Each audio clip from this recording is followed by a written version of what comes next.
Quelle est la réalité de la superpuissance militaire du Rwanda? Nous parlons d'un pays qui fait 26 000 km², 14 millions d'habitants. Nous parlons d'un pays qui est engagé militairement au Mozambique, en Centrafrique, au Soudan du Sud, qui a besoin de sécuriser son propre territoire parce que ça ne va pas très bien avec les voisins non plus, le Burundi, la Tanzanie et l'Ouganda. Et où trouve-t-il des forces pour occuper votre pays? Bon, je pense que le Rwanda... On parle d'une Amérique qui aussi entre 30 000 et 40 000... Exactement, personne. Oui. Je pense que le problème, ce n'est pas la superpuissance militaire du Rwanda, c'est la faiblesse de l'armée congolaise. C'est ça le vrai problème.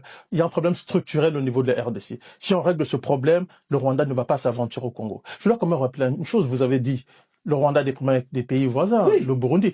Est-ce que le Burundi est tout aussi minuscule que le Rwanda? Mais le Rwanda ne s'aventure pas au Burundi. Parce que là-bas, il y a une structure militaire, c'est un pays qui est relativement bien organisé, et le Rwanda sait qu'il ne peut oser il a essayé de déstabiliser le Burundi, mais il sait qu'il ne peut pas aller loin, comme il le fait en RDC.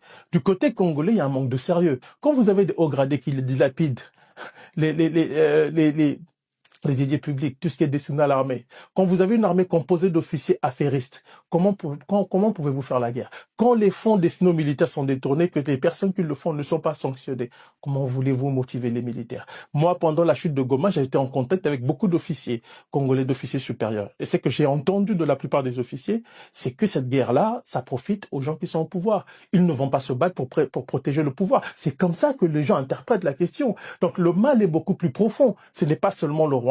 Il y a des problèmes structurels au niveau du Congo qu'il faut corriger si l'on veut relever le défi que pose aujourd'hui le M23 et s'emparer en Rwandais.